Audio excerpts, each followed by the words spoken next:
Thank you. Please step forward, state your name and city of residence. Magic Wade, Champaign. So I'm a professor of political science and public policy at the University of Illinois Springfield, and I've been studying gun violence for the past several years. And there's some information that I wanted to share, not wedded to my personal policy position on this issue, but that's relevant to the entire discussion. And I agree with much of what's already been said and observed. Hopefully this will show pretty well on the reader. So we all are familiar with this data. I saw it last week in the presentation or last city council meeting, the presentation was excellent, showing the increases in gun violence incidents. If you don't mind speaking in the sorry. mic, because then you're captured Sure. for people at home. The increase in gun violence incidents, and then also the location map. So we've been seeing that kind of data. I've been working with a graduate student named Andrew Adams to collect data that's comprehensive on gun violence incidents, victim demographics, media coverage, and location data. This is using law enforcement data that he has requested. He has it going back since at least 2013, but pretty comprehensive to 2015. And so one of the aspects of our data that shows something new, or maybe that is less discussed than some of the information that we're hearing a lot about, we do know that the gun violence is concentrated, but that it's also expanding to other parts of the community. And in this map is probably kind of hard to see, but you can probably guess which neighborhood is shaded dark in that there's a high level of gun violence. But the information I wanted to focus on from our data is that most of the gun violence incidents that have occurred since 2015 have not been solved, especially homicides. And so if you look here, this is broken down by nonviolent gun incidents, which could be if you're pulled over and you have a gun that you shouldn't possess, or a suicide might be a nonviolent gun incident if there's a response to that. It has violent gun incidents, so armed robbery, aggravated assault, and then homicides, and then shootings that result in an injury.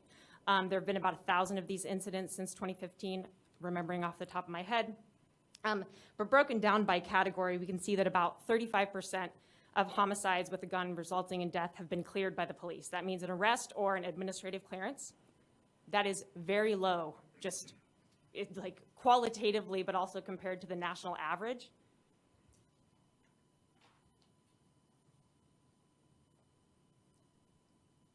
Additionally, clearance rates for gun violence are incredibly low in areas with high levels of violence. About 22% of gun violence incidents are cleared. There's an arrest made or some kind of closure in these incidents. There are people in this room who know these statistics because they live them.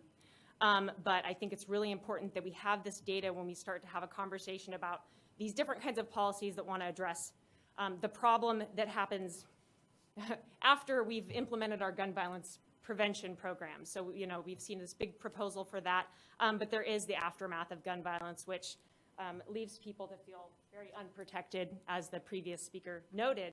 And then I also want to draw attention to our homicide clearance rate compared to the national average, which is currently 50% and has been decreasing. It was 55% in 2019, so it's going down every year, it seems, at a national level. And the Champaign-Urbana rates are incredibly low. And I just want to conclude by saying that I have the data broken down by years just for homicides, and I won't show you my notes that are probably hard to read. The homicide clearance rates have gone up and down. This is not meant to be an attack on law enforcement. They are overwhelmed. In the years where there were just a few shootings, they had a pretty decent homicide rate. For instance, in 2017, 8 shootings seems like not very many for Champaign-Urbana compared to today. That was a 63% clearance rate. In 2018, they cleared 7 out of 10 homicides, a 70% clearance rate. That sounds amazing compared to this year, where I think there have been 2 arrests. Now, it takes a while to investigate and solve crimes. So in 2020, I believe there's about a 40% clearance rate. It just went up a little bit because there was an arrest last week, resulting in improving that clearance for a 2020 homicide. But these uncleared shootings that are just injuries that aren't homicides are also leading to homicides. A man by the name of Trenton Jones was murdered last night in his home. And he was also somebody that was a victim of a gunshot that was non-lethal a month prior. Those are related incidents. So when we're talking about these solutions to address gun violence, this is the type of data that we have. and that we hope to share with whoever wants it, and hope that this will be used to inform these policy decisions and also the evaluation of whether they work as intended. Thank you. Thank you. Please step forward, state your name and